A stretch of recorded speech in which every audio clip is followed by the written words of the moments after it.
Ateşte yara Mecnun mininde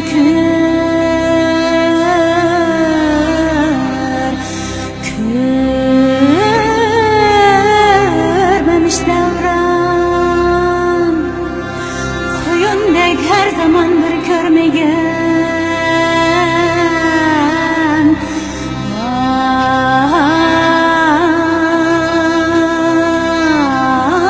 Vay vadide sergerdan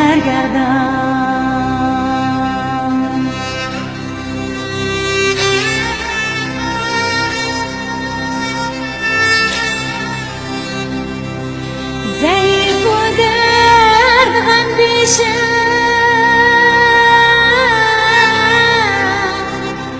Nehif o minnet andişe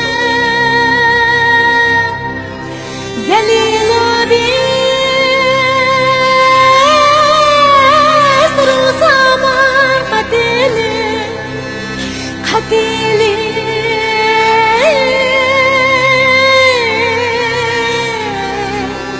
Khanciri hicran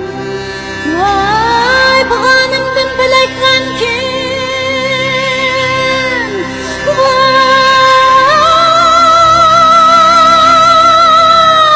Vay sürüşkümdün can rengin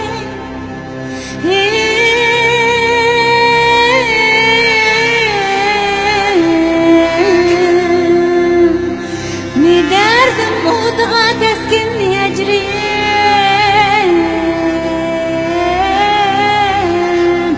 Ne hecrimden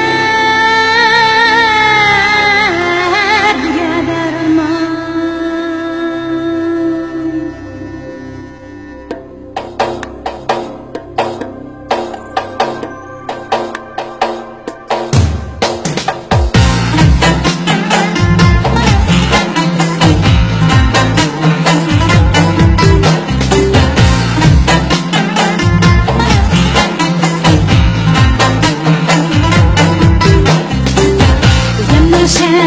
Şerden kesem Ne yoklar kişim bamu Ne yoklar kişim bamu Hep açı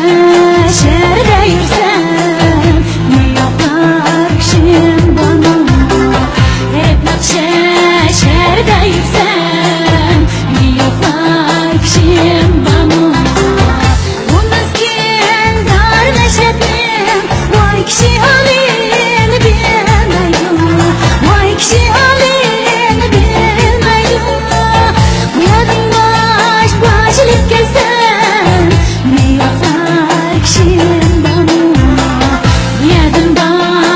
Başlık